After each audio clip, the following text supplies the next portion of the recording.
Sometimes the smallest details carry the heaviest truths. A green toothbrush, a lipstick-stained wine glass, a weekend getaway that wasn't what it seemed. These tiny, almost insignificant clues slowly unravel a life you thought you knew. This is a story about noticing what's hidden, grappling with doubt, and navigating the delicate space between love, betrayal, and the quiet terror of realizing someone you trust is keeping secrets that could reshape everything. Hey friend, please subscribe. 1 second for you. Big deal for me. I didn't notice it until Saturday morning, and even then, it didn't register as strange right away. Her toothbrush was still in the holder, but there was another one too. A green one. I use blue. Elise uses white. I stood there for a full minute, just staring at those bristles like they were accusing me of something. My first thought wasn't even that she was cheating. I actually wondered if I had bought a second toothbrush and forgotten. That's how far my brain has eroded lately. I second-guess my own memories before I question hers. She was supposed to be gone for the weekend. I need to get away, she said. I feel like I can't breathe in this house anymore. That was the phrasing. Can't breathe. Not can't breathe around you. Or can't breathe because of work. Just this house. Like the air here was poisoned. She said she was going to her sister's cabin. Just a solo weekend. No phone. No email. I just want to ride and hike and remember who I was before everything got so tight. Tight. She always talks like that when she's planning something. Vague words. Foggy metaphors. Like if she keeps the language soft enough, I won't notice the hard edges underneath. But I noticed the toothbrush. And then I noticed the wine glasses. 2. One with a lipstick smudge. One without. We don't even drink red wine. Not unless someone brings it over. Elise says red gives her headaches. And I drink beer. Cheap, stupid beer. I have never once opened a bottle of red wine in this house. I don't even know where the corkscrew is. So, either she's suddenly changed her preferences, or she had company. You ever have one of those moments where your body reacts before your brain catches up? I suddenly realized I was sweating, like full back sweat mode, just from standing in the kitchen and looking at wine glasses. I didn't know what to do. I don't know how normal people react when they think their spouse is lying to them. I didn't go through her things. I didn't drive up to the cabin. I didn't call her sister. No. I sat down, opened my notes app, and started writing a list of questions I wanted to ask if this turned out to be something real. Here's what I wrote. Why was there another toothbrush? Who drinks red wine here? Have you ever lied about going to the cabin before? Do you think I'm stupid?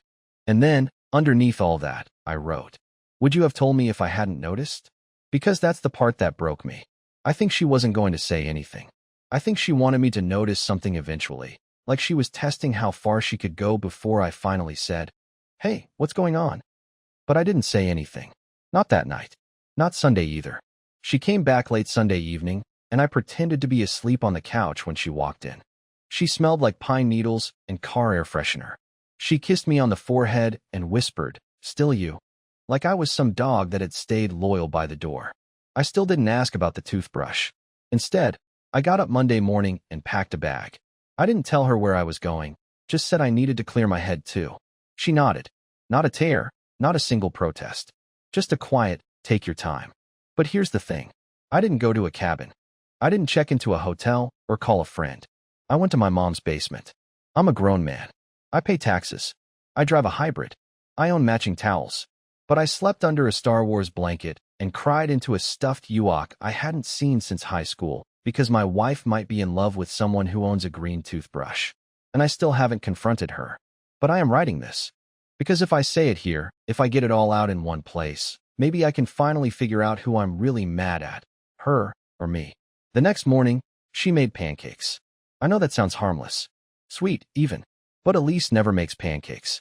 She's always said they're too doughy and make her feel slow. We do eggs and toast, yogurt and fruit. She hates syrup. So, when I walked into the kitchen and saw her standing there, hair up, spatula in hand, humming something tuneless, my first thought wasn't, ah, how nice. It was, what the hell is she making up for? She didn't even look up. Just said, hope you're hungry. I wasn't. But I sat anyway. And I watched her flip pancakes like she hadn't just vanished for 72 hours with a toothbrush mystery and a man named Ben possibly breathing her air. She talked about birds. Birds. Said she saw a hawk snatch a squirrel by the lake, and it made her weep for the food chain. I wanted to scream. Instead, I nodded and chewed a piece of burnt edge like it was bark. I asked her if she wrote anything, since she said she wanted to get back into journaling. She blinked, said, "Not much," then changed the subject to how she'd been thinking of painting the bathroom soft rust. Is that even a color? That whole morning, I kept waiting for her to say something. Anything. To admit she hadn't been alone. To mention the green toothbrush. To explain the second wine glass. Even a badly staged lie would have been something I could grab onto. But no, she acted like everything was normal. And that's what made it worse. I thought maybe I was losing my mind. Maybe I had bought that extra toothbrush. Maybe I'd poured the wine and forgotten. Maybe I was unraveling, and she was the only thing holding me together. So that night, I did something weak. I went through her bag. Not proudly. I waited until she was in the shower, humming again. Some folk song she used to sing when she was stressed. I unzipped her travel duffel like it might explode. Inside, socks, leggings, a book she didn't read, bookmarks still on chapter 1, and a receipt from a gas station 2 hours north of where her sister's cabin is. A place we've never been. And there it was, a second toothbrush. Green. Still damp. I zipped it back up. She came out in her robe, saw me sitting stiff on the edge of the bed, and smiled like nothing was wrong. Kissed me on the cheek, and said, "I'm glad you're here." I wanted to say, "But where were you?" But I didn't. I just stared at the wall and nodded like a coward. Tuesday morning started with the usual routine. She took the car, I took the bike. She kissed me on the cheek, told me not to work too hard, and vanished down the street in a cloud of vanilla perfume and brake dust. I stood in the hallway a moment longer than usual, staring at the door like it might creak open again and reveal this was all just some elaborate, awful misunderstanding. It didn't. On my way out, I grabbed the travel mug she always forgets on the counter. I was going to rinse it, maybe take a sip if it wasn't too stale. But when I unscrewed the lid, something clinked. Inside, folded in half, stuffed beneath a soggy napkin, was a receipt. I pulled it out with shaking hands. It was damp, curled at the edges, but still readable. A receipt from a place called Finch's Roost. Not a coffee shop. A bed and breakfast. In Red Hook, which was the opposite direction of the lake. 2 nights. Queen Suite. One guest name listed, Ben Salter. I remember standing there, staring at the name like it was printed in flames. Ben Salter. Not Mr. and Mrs. Salter. Not guest, Elise. Just him. No mention of her. But I knew. I knew. I looked it up on my phone. Finch's Roost was cozy. Romantic. Candlelit dinners and unplugged getaways. Photos of clawfoot tubs and vintage quilts. Not the kind of place you go to ride alone in nature. I didn't go to work that day. I didn't even change out of my bike shorts. I just sat on the floor with that receipt in my hand, scrolling through the B&B's tagged photos like some kind of obsessed teenager. No sign of Elise. No sign of Ben, either. But the whole thing made my skin crawl. By lunchtime, I was still on the floor, and I had decided I was going to call the place. Just casually. Say I lost something. Or that I was doing a surprise for my wife. Something to get them talking. I rehearsed the call 3 times before dialing. A woman answered. Perky voice. Too chipper. "Hi. This is kind of weird," I began, "but I think my wife might have left something in your queen suite over the weekend. I'm just trying to double-check if—" "Oh, you mean Elise?" she said immediately. I froze. "Oh yeah? Elise," I repeated, hard in my throat. She and her partner were lovely. They left early Sunday morning. She said they had a long drive ahead. "Sorry, I didn't catch your name." I hung up. No goodbye? No thank you. Just click. I couldn't even process it. She'd lied about the cabin. She'd lied about being alone. She'd lied about everything. And she hadn't even tried to cover her tracks. That night, I didn't confront her. I made dinner. I asked her how her day was. She said it was chill, that she had a lot on her mind. I asked her if she wanted to watch something. She said, not really. I asked her if she was happy. She said sometimes. And that was the worst part. Not the lies. Not the receipt. Not even the name Ben Salter. It was that sometimes. Because it meant there were still times, rare, maybe, when she looked at me and saw someone worth staying for. And I wasn't sure if that made things better, or so much worse. The thing about Elise is that she's not careless. She doesn't leave receipts in mugs. She doesn't forget names. She doesn't get caught. Which is why I started wondering if she wanted me to find that receipt. It haunted me the entire week. Every time she spoke, I wondered if she knew that I knew. And every time I didn't say anything, I felt like I was slowly shrinking inside my own body. By Thursday, I had convinced myself I was being emotionally blackmailed by silence. Her silence. Mine. We still did all the usual things. Ate together, sat on the same couch, went to sleep on the same mattress, but there was a 5% gap in every interaction. A space between our words where truth used to live. And that's where I started living, too. In that 5%. That night, I stayed up after she fell asleep, just laying there next to her, wide awake, listening to her breathe. And for the first time in weeks, I didn't feel suspicious. I felt replaced. I stared at the ceiling for what felt like hours, then quietly got out of bed, tiptoed to the living room, and opened her laptop. Yes, I know how that sounds. I don't care. I wasn't trying to find anything specific. I just wanted to confirm what I already felt in my bones, that I wasn't crazy. Her browser was clean. No social media, no messages, no bookmarks, no suspicious tabs. It was almost too clean. Except for one thing. An untitled Google document. I opened it. At first, it looked like a poem. But as I kept reading, I realized it wasn't fiction. It was a list. Things to say if he finds out. It was just emotional. It's over. You stopped seeing me a long time ago. I didn't mean to hurt you. I still love you, but not like before. Each one hit like a hammer. At the very bottom, she had written, "Don't say anything unless you're sure. Don't ruin both lives if you're not 100%. I closed the laptop. I sat in the dark for a long time, realizing I wasn't 100% sure of anything anymore, except that she was already gone. And I was still here, clinging to the last 5%. The next day, I put on a show. I told Elise I was taking a last-minute trip. Work-related. One of those annoying regional trainings, I said while tossing random clothes into a gym bag. I even printed a fake itinerary and left it on the kitchen counter like I was some kind of amateur actor in a low-budget spy movie. She barely reacted. "Okay," she said, sipping coffee. "Drive safe. No follow-up questions. No, will you be back Sunday?" No curiosity. Just a nod, a smile, and back to scrolling on her phone. That moment did something to me. Something small but sharp. Because I think she already knew I wasn't going anywhere useful, and she didn't care. The second I was out of the driveway, I looped around the block and parked 2 streets over. I waited. I watched. Not proud of it. But at that point, pride was way down the list of things I cared about. For 2 hours, nothing. Then at 11:42 a.m., a car I didn't recognize pulled up. Silver Honda. Tinted windows. License plate slightly bent on one side. She came out in a long sweater and boots, holding the same overnight bag she'd used for her solo weekend. Got into the passenger side like she'd done it before. No hesitation. No check over her shoulder. They didn't pull away fast. Just smooth, casual, familiar. Like routine. I didn't follow them. I could have, but I didn't. I already knew what I'd see.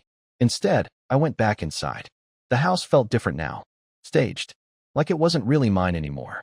Like I was walking through a museum exhibit labeled Functioning Marriage, 2018 to 2025. I sat at the dining table, next to the fake itinerary, and stared at the spot where her coffee mug had been. A faint ring on the wood, like proof she still existed.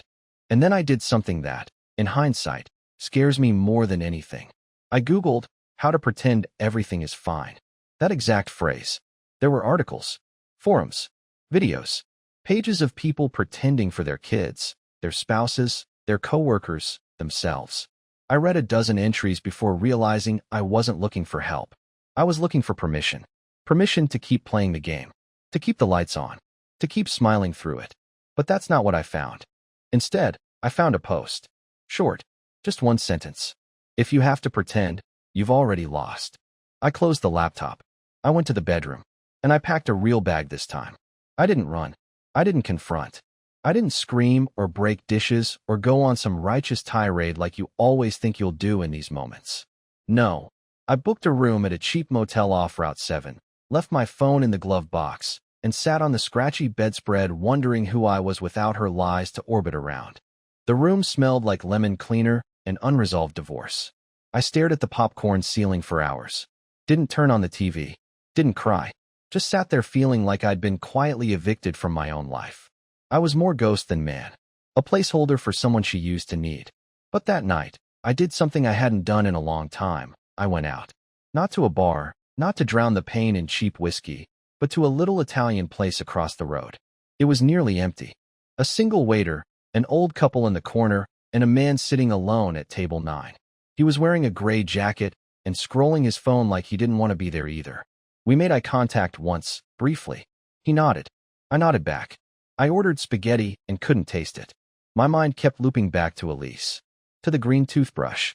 To her saying, "Drive safe," like she'd rehearsed it in front of a mirror. To that receipt. To the Google document. To her silence. To my silence. Halfway through the meal, the man at table 9 stood up and walked over. "I don't mean to bother you," he said, polite, cautious, like he knew I was barely stitched together. "But are you okay?" I should have lied. Should have said, "Yeah, just a long day. Thanks for asking." But something cracked open in me right then, like a seal breaking. "I think my wife's in love with someone else," I said. It was the first time I said it out loud. He didn't flinch, just looked at me, then slowly sat down across from me like we were old friends reconnecting after years apart. He didn't ask for details, didn't offer advice, just sat there while I talked. About the fake trip, the toothbrush, the receipt, the list of excuses she was ready to use. About pretending not to notice how distant she was, how small I'd become. When I was done, he nodded and said, "You're still here. That means something." I didn't even get his name. He left before dessert, paid for both our meals, and disappeared into the night like some minor character written in for exactly one scene of my life. But the weirdest part? Talking to that stranger helped more than anything Elise had said in weeks. Because he didn't lie. He didn't pretend not to see me. He looked at me like I was real. And for the first time in a long time, I felt like I might be. 2 days after the dinner with the stranger at table 9, I went back home. Elise was in the garden when I arrived, trimming dead leaves off the lavender like she hadn't just spent the weekend with another man. She looked up, smiled, and said, "Hey, you're back early," like I had returned from an actual trip.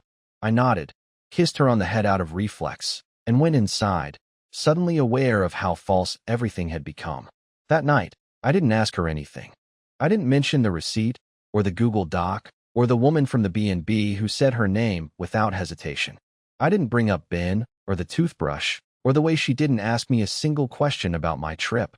Instead, I made us both tea, and we watched a documentary about wolves. She fell asleep 20 minutes in, head tilted against my shoulder. I didn't move. I sat there holding a half-empty mug of cold chamomile, feeling like the last intact piece of something that had already shattered. The next morning, I started packing boxes. Not loudly, not obviously, just small things, one at a time. A drawer here, a shelf there, books she never touches, sweaters she hasn't noticed in years. I didn't even know where I was taking them at first, just that I had to get them out. Out of the house, out of this air. I drove them to a storage unit across town. Rented it under a fake name. Paid 6 months up front. Every time I locked it, I felt a little lighter and a little more insane. There was no big plan yet. No confrontation speech. No emotional purge. Just quiet movement. A gradual retreat. And every night, I came back and smiled like everything was still fine. One evening, I left my keys on the kitchen counter by mistake. Not my house keys. The ones to the storage unit. Elise picked them up and asked what they were for. "Old gym locker," I said, and she didn't question it. That's when I realized I could vanish from her life without her ever noticing, if I did it slow enough. Later that night, I stared at her while she slept and wondered if she was doing the exact same thing to me. If she'd already packed parts of her life into another man. If I was the last box she hadn't gotten around to moving yet. I don't know if that thought terrified me more than it comforted me. But I do know this. I was getting good at disappearing. And I don't think she noticed at all. It happened on a Sunday. She was in the kitchen, barefoot, hair messy, slicing oranges like we were just two people in a calm life again. There was music playing low on the speaker, Fleetwood Mac, I think, and for a second, I forgot we were broken. She turned around and caught me staring at her. Not in an angry way, not even sad. Just quietly watching, like a man seeing someone he once loved across a train station. Familiar, but impossibly far. "Elise," I said carefully, "I know about Ben." She stopped, didn't look shocked, just still. "I know about the bed and breakfast. The second toothbrush. The wine. The list of lies in the Google document. I know you haven't been alone, not really." She didn't speak right away, just placed the knife down gently, like any sudden movement might cause the house to collapse. Then she said something I never expected. I ended it. The words were soft, fragile, like they barely survived the trip from her mouth to my ears. I told him last week. I couldn't keep it going. It wasn't love. It was just a mirror. I thought I was seeing myself again, but it was just a reflection of how lost I was. I didn't move. I was waiting for you to say something, she added. And when you didn't, I thought you were already gone. But then I found the empty drawers. The books missing. The socks that never came back from the laundry. I knew you were slipping away too, just slower than I was. We stood in silence. Then she walked to the table and sat down across from me. I don't want to lie anymore, she said. Not to you, and not to myself. If you're done, I'll understand. But if there's anything left, anything real, I want to try. Not just patch it up. Start again. Like two people who actually want to be here. I looked at her, and for the first time in months, she wasn't hiding behind half smiles or carefully edited words. She looked scared, human, honest. I didn't have a perfect answer. No dramatic speech. No romantic monologue about forgiveness or healing. But I sat down across from her. I reached across the table and took her hand, and for the first time, she didn't flinch. Let's talk, I said. Really talk. Not just about what we did. About what we want. She nodded. Eyes wet. No makeup. Just her. That day, we didn't fix everything. But we opened the window. We let the air back in. We said the ugly things. We listened. We argued. We cried. And when the sun went down, we were still at the table. Still there. Still trying. And somehow that was enough. Please like the video and share your thoughts in the comments. I read them all.